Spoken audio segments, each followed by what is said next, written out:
If you're looking to get somebody a family board game for the holidays, then first of all, you are an excellent gift giver because there are very few activities that could be better around the holidays than getting everybody around the table to play a new and exciting game. And secondly, this is going to be an excellent video for you because I have some very exciting recommendations and I've organized all of the games in this list according to different age groups. But before you jump ahead for the age group that you're shopping for, listen to these 3 criteria.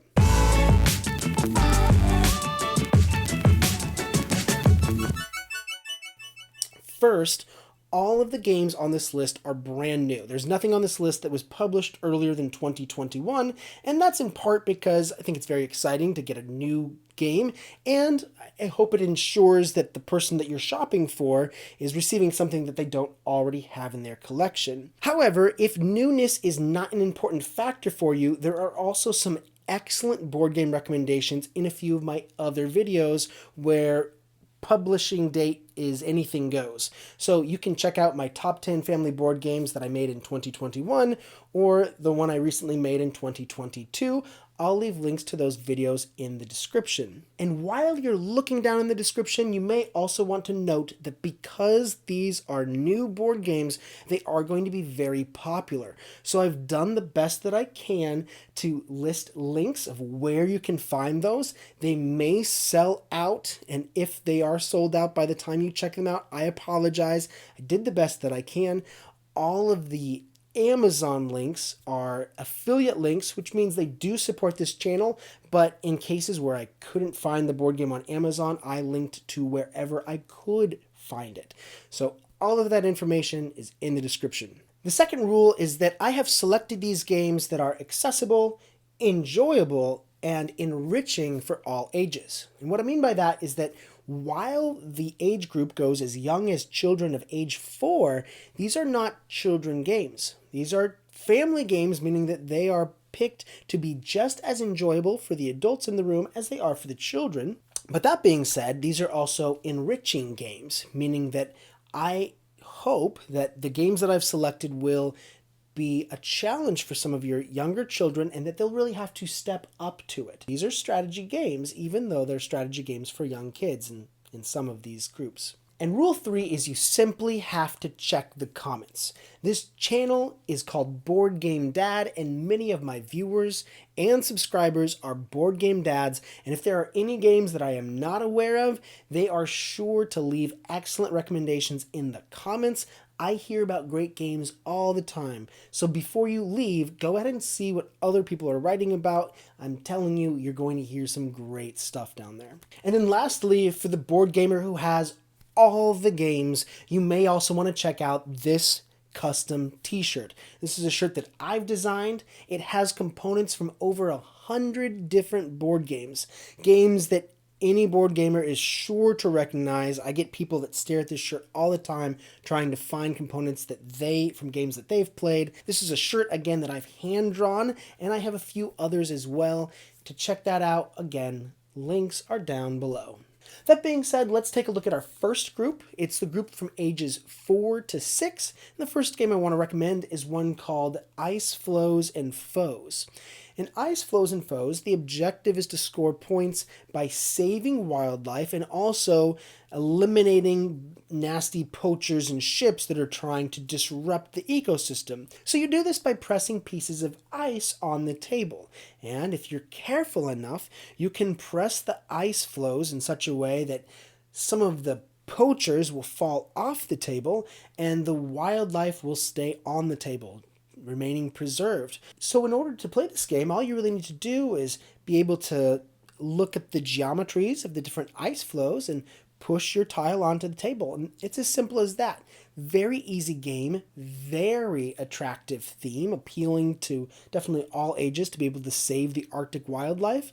And that game is called Ice, Floes, and Foes. The next game is a game that I am very excited about. I just had my own copy arrive a few days ago, and it's a game called Honk.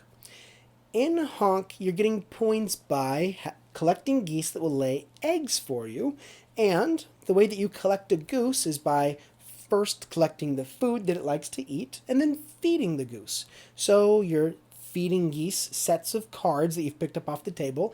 And every time you pick up a goose, not only does it reveal more tiles, more goose tiles underneath it, but there's a chance that it could reveal an egg. So any eggs that get revealed, you get to keep. Now, one of the reasons I really like this game is that it was a game that started very slow with people just picking up food and trying to find a goose to feed, and it seems to accelerate very quickly as geese start getting taken off the table and more eggs become revealed, and it gets very exciting, and then before you know it, it's over. So this is a game that's very swift to play, and it's a game that my kids have begun to play on their own. They set it up, they played the whole game by themselves.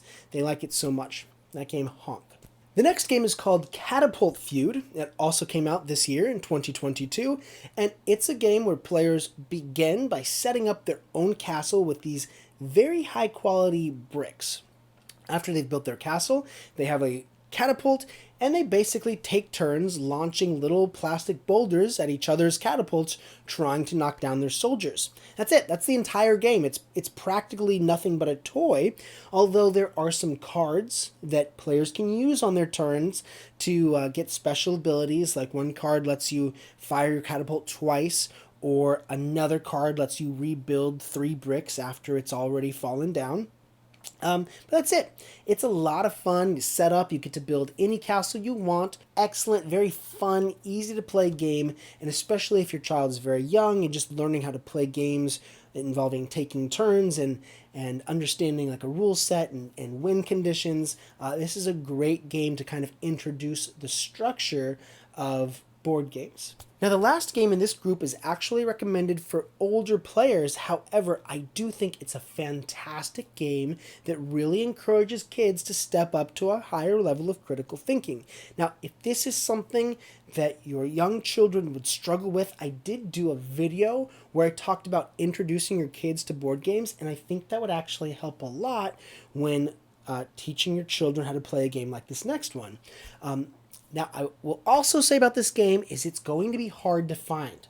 This game is from Singapore, and so it's going to be a very exciting gift for somebody who is a collector of board games. If you can get this for them, it's going to be something that's very hard to find in the United States, but if you check out the link, you can order it from Singapore directly.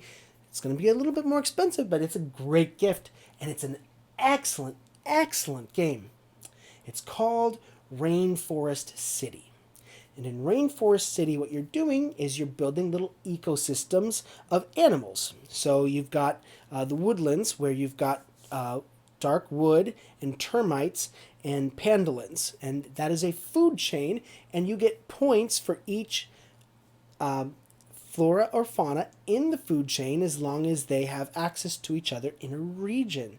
So what you're trying to do is place cards so that terrain matches, and then you're placing animals in the terrain so that they're all connected. It's a pretty simple idea, but it's got a lot of ecological lessons in the theme. There are some really neat things about placing cards that have houses in them, and there's a very nice mechanic where all players get to play their card at the same time, so you're not waiting for everybody to take their turn. I really, really like this game. I think it's very elegant, and it's definitely a unique game. If you want to try that out, it is called Rainforest City, and I will especially leave links for this one in the description. So the next group is for ages 6 to 8, and that is actually the age of my kids right now. I have an 8-year-old and a 6-year-old. And the first game is so much fun. I really enjoyed playing this game, and I definitely think it's a game that you can play with a child who is 5 years old just as easily. But it's called Die Wandelnden Türme. I think I'm saying that right, but in English it would be The Wandering Towers. And in the Wandering Towers, you are controlling little wizards, and they are moving around a circle trying to get to a dark tower, but you can also cast spells to move the towers themselves. And when you move a tower, it moves all of the wizards on top of it. And you can even land a tower on top of a wizard, trapping that wizard, which will actually earn you potions. So there's this really fun, it's almost like Mousetrap or something, where you're trying to get to the end of this loop, but you can also trap your opponents, and you get points for that. Basically, potions is kind of like points. Really easy mechanic. You're using cards to move, and it plays very easily with 6 players. I actually have very few games on this list that can play up to 6. This is one of the few. So, the Wandering Towers, excellent hit with our family. Now, the next game was a Kickstarter, and I have the Kickstarter Deluxe Edition, which is what you're going to see in this video of the game. It also has a standard version as well, and I'll leave links to both in the description. But the game is called Cactus Town. Now, Cactus Town is an asymmetrical programming game. So let me break down what that means. Asymmetrical means that each player is doing different things. They have their different objectives for what they want to accomplish during the game. And programming means that at the beginning of a round, everybody plays an action card. They go around playing action cards, and they do this 3 times, playing 3 actions. And then only after everyone has played their cards, the second half of the round, those cards get revealed and players get to carry out those actions. But because the cards have already been played, that might mean they don't get to do exactly what they planned because the game state is changing before it gets to their turn. So that's the general mechanic of it, which makes it so very interesting. It may sound complicated, but it's actually a very simple game. Players are just in a cactus town. They're on a grid. They're moving around trying to get to different locations in order to collect things that will satisfy their objectives or have brawls with other players and disrupt the other players' plans. So it's a very easy game to play despite it having a little bit more rules because everyone has their own objective, but it's very, very fun. Just a very relaxing and fun game, and that game, Cactus Town. The next game is called Kites, and Kites is a cooperative game where thematically you're trying to keep kites up in the air, but mechanically what that means is you have sand timers, and players are working together to make sure that all of the sand timers keep sand in them. You don't want any sand timers running out. So on your turn, all you're doing is you're playing a card, and then you're flipping over the matching sand timer. And it's very, very frantic because you have to keep track of where the sand is and all the sand timers, and people are yelling, get the red ones, oh, the blue one's running out, the blue one's running out. You're flipping things, you're playing cards, you're flipping sand timers. It's hectic, it's fun, it's challenging. And we've had a lot of fun playing. It's a very, very quick game because you're racing against time. I've enjoyed it immensely. And, it could even be played with younger kids. I think the coordination of being able to reach and flip and not knock anything over is a little challenging. That's why I might caution against getting it for kids that are too young. But I love it with my 8 and 6-year-old. So the next game is also a harder to find game. This game is from Italy. So again, this is going to be for like somebody who's really into collecting games and wants something that's a little bit more unique. But it is called It's a Bomb.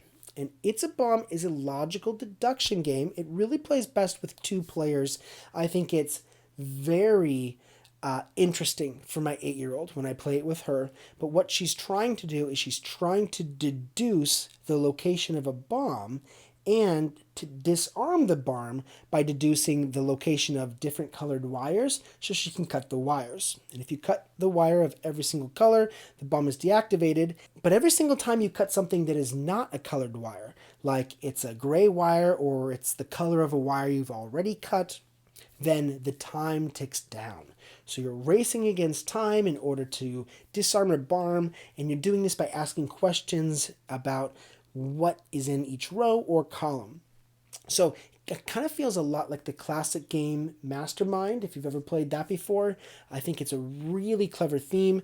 The person who's giving the hints has their own powers so that they can use to give the guessing player hints about where the bomb might be. And it's something that is very great challenge for a kid to play with their parent. This next game is a game my kids have been begging me for.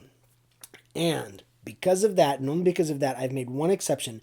This may be the only game on this list that the children are going to enjoy a lot more than the adults. But I do think there's some potential for the adults to really enjoy this with their kids. It certainly is an inviting looking game. It's called Wonder Book, and it came out in 2021. See, in Wonder Book, what makes this game so special is you are working your way through a story, and the story is a pop-up book. So the book is full of these surprises where you're going to expose things, and new pieces of it are going to pop out at you and create this environment, which is also the game board. So you have several chapters you're playing through, and at the end of every chapter, you're revealing something else in the book. It's an absolutely unique idea. The only reason I think you might not like it is that it is one, from what I understand, and I'm also not going to spoil anything, but it's the most creative story. It's a really creative concept, not such a creative story. And there isn't a lot of variability. It's something that once you've seen it, you've seen it. So initially, it can be very interesting, like what's going to happen next and what decision are we going to make and how is this going to affect this story.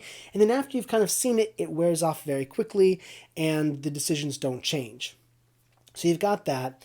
And then the second thing is, in order to resolve all of the conflict in the book, you're just rolling dice. And so there is a huge element of luck, and there's not a lot you can really do to change the luck, and that can get a little old. Now, for the thrill of experiencing and discovering the story, I think this is a really interesting game. But for somebody who just wants to play a good, solid game, you might want to steer clear of this one. I do think it is definitely worth taking a look at, though, Wonder Book. And then the last game for this age group is called Eternal Palace. It also came out this year. Now, I think Eternal Palace is designed for an older group, but my 6-year-old picked this up easily and just nailed it the very first time she played. Basically, this is a dice placing game. So what you're doing at the beginning of your turn is you're rolling all of your dice, and then you're setting up your dice to equal sums, and the sum of your dice determines what action you're going to take. So everybody pairs up or groups their dice, and then everyone exposes their choices, and then they take turns placing their groups of dice into different actions. Now the actions, they basically help you get resources to build things and basically get victory points, and after you've taken an action enough times, you get to add paintings to your canvas or layers to your canvas. Interacting with this very beautiful board and these beautiful paintings, I think, is what really sells the game. So I was a little surprised. I read the rules and I thought, this isn't going to fly. My kids aren't, it's too abstract. And then I taught them the rules and we gave it a shot, and everyone really enjoyed it. Eternal Palace. Now the next group is for ages 8 to 10, and the first game on this list is Creature Comforts. In Creature Comforts, players are trying to prepare their house for winter by building all of the comforts in their home. And to build these comforts, they need different resources, and to get these resources, they need to place dice on a board. What makes this game so interesting is that players need to select the spaces on the board they wish to use before they know what their dice rules are, or at least most of their dice rules. At the beginning of the round, every player gets to roll their own 2 family dice. So they have that much information. Then everybody places their workers, and then, and only after everybody has selected which actions they want to use, 4 more dice are rolled. Now, what players must do is take the result of these 4 dice combined with the 2 dice they had at the beginning of the round to support their selected actions. It is a very easygoing, relaxing game. In fact, I did a review on this game earlier this year, and I thought it was too relaxing. I thought it was a little boring even. But when I think about the choices that are involved with placing my dice and knowing a little bit of information at the beginning and then rolling your own dice and getting the rest of that information, I think there's some really nice decision making involving probabilities. And I do think that has some great value with kids. And I do think that the theme is very, very attractive. This is a game that will definitely get people excited just looking at the box. It's a gorgeous game, and it's a very popular game as well. Creature comforts. The next game is called The Spill. And The Spill is about cleaning up an oil spill, and it's a cooperative game where you're trying to save wildlife and clean up the ocean, and it plays very similar to a game which you've probably heard of, called Pandemic. So in Pandemic, you're trying to stop the spread of disease, and you're flipping over cards to figure out where the disease spreads across the map. Most people are very familiar with this game if you've played any board game at all, because Pandemic is extremely popular. Everybody has, special abilities, and you try to optimize your special abilities in order to save the world from a pandemic.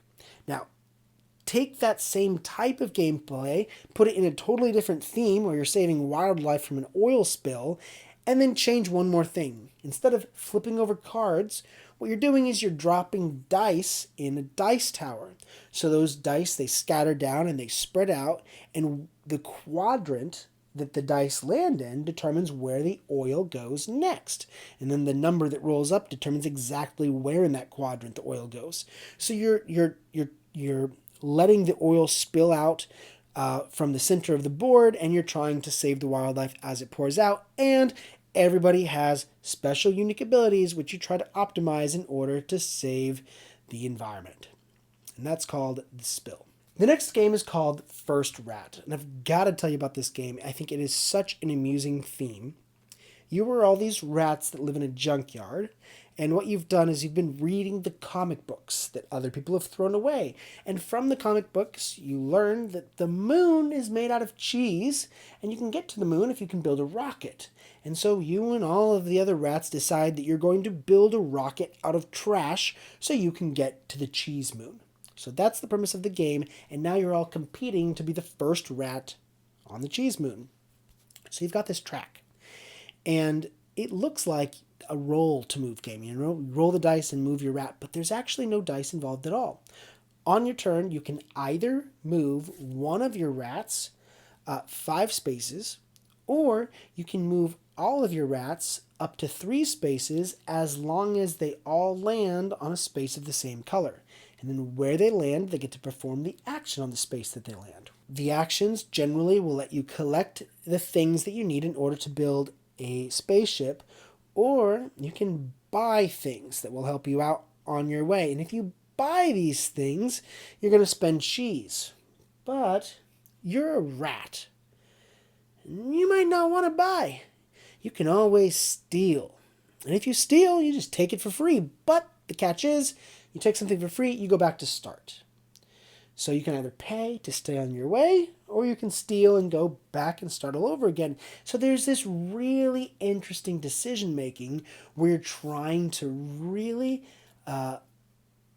play efficiently by always using your turn to get the most as you can out of it. Whether that's moving one rat or multiple rats, getting resources, getting modifiers to help you be even more effective, figuring out a strategy that no one else is doing so that you can stay out of other rats' ways and save all of the cheese for yourself, get more rats into the game.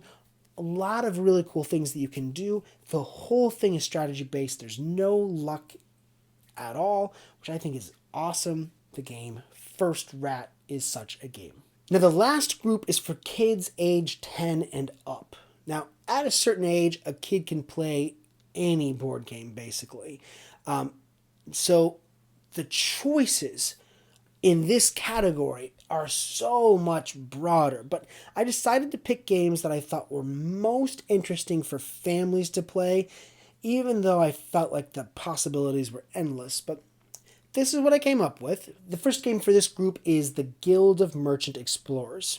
Now, the Guild of Merchant Explorers is a really nice map exploring game. In fact, it reminds me a lot of a game that I really enjoyed that's simply called Explorers. This game is like a roll and write, but instead of people drawing on their maps, they're putting tokens on their maps. So the tokens are explorers, and where you get to place an explorer depends on a card that's flipped. So somebody flips over a card and it reveals mountains, and that means every player gets to put an explorer on a mountain terrain. And then another card gets flipped out and it's plains. And so that means every player gets to put explorers on the plains. And what you're trying to do is place explorers until you fill a region. Once you fill a region, you get to put a little town there. So in the next round, you do it again, but you get to expand from any of the buildings that are there. So you get to grow and grow and grow as you play.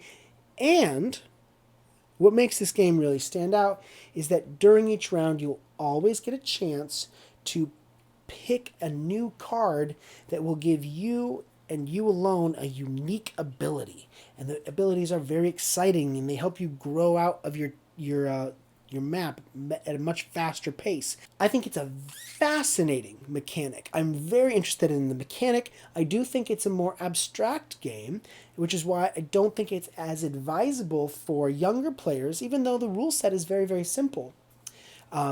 And if you liked the game Explorers, which I've recommended on this channel before, I think you'll really enjoy the Guild of Merchant Explorers. So for ages 10 and up, I have another very distinct and hard to find game. This time the game is from Spain. So, people who really like unique games, this would be a great gift for them. And it would definitely be a great game for anybody who has daughters. It's called Insecta, Ladies of Entomology.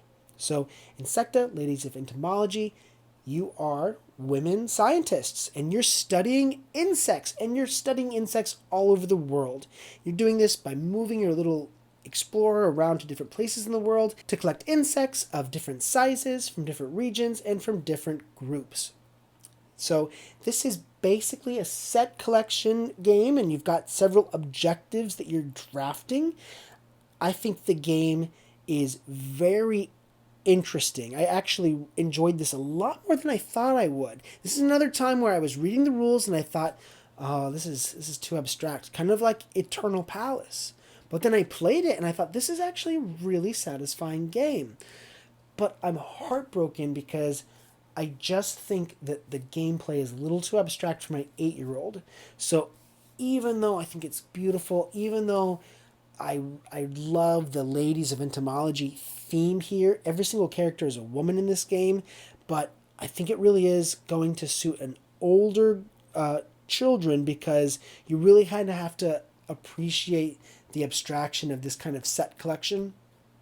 Still though, really great game. The next game is called The Wolves. And in The Wolves, you are increasing your dominance by spreading out your wolf pack across the land, and by building dens, and by upgrading your wolf pack. I don't know how that translates to actual nature, but you upgrade them and they become faster and stronger and more compelling wolves. And in this game, there is an excellent mechanic where you're basically flipping cards.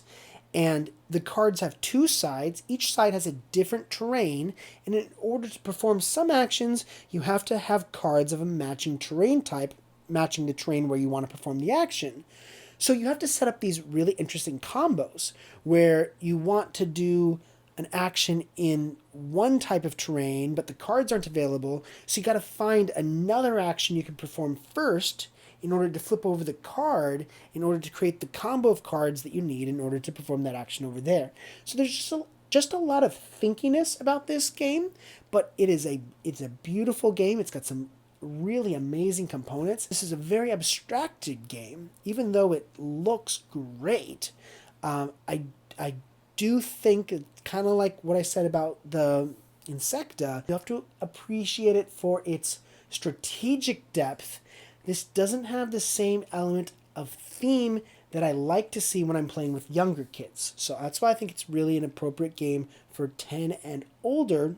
And if they can really appreciate a game that is this purely strategic. The last game is Tenpenny Parks, and the thing I really like about this game is its stunning theme and artwork. I mean, you're building this amusement park, and you have to plan the real estate. You can grow out your park, you can cut down trees in order to make more space, and you can have different concession stands, which will bring in income.